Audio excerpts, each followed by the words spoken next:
When you get started with Bimbeats, every stock dashboard, watcher, and runtime field lives in the default space. Each new Bimbeats version can overwrite that space with our latest updates, which is great for new features, but any edits you made to that space or new visualizations and dashboards would be overwritten.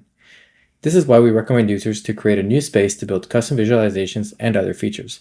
To create a new space, simply go to Manage Spaces. On the top right, we'll click on Create Space. We'll give it a name. Set the solution view to Classic.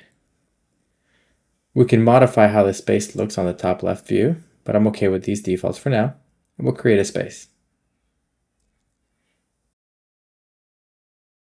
In this new space, your custom visualizations won't be overwritten when you update Bimbeats. By default, this space will have no visualizations. I will show you how you can copy individual dashboards from one space to another. So if I navigate over to our dashboards, for example, you'll see that this menu is empty. Same if I navigate over to my visualized library. I could create a visualization from scratch, interacting with any of the indices that come with Bimbeats. But what if you want to work off an existing dashboard to modify it a little bit? Let's go over how you do that. Let's head back to the default space. Within the default space, we'll navigate over to our saved objects by clicking on Management, and then finding Saved Objects under Kibana.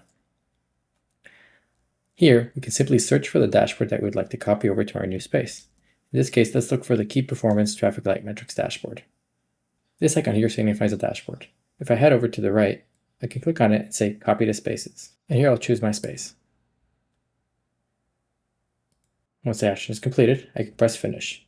Now I'll be able to interface with this dashboard within my space. If we navigate into our space and go to Dashboards, we have many other dashboards on top of the Priority Projects Traffic Light Metrics dashboard which we copied. That is because we included related elements when we copied over the dashboard. This means it includes all the dashboards that this original dashboard links to. This is a quick and easy way to copy dashboards from our default space into your own. If you have any questions, please contact us in our forum. Have a good one.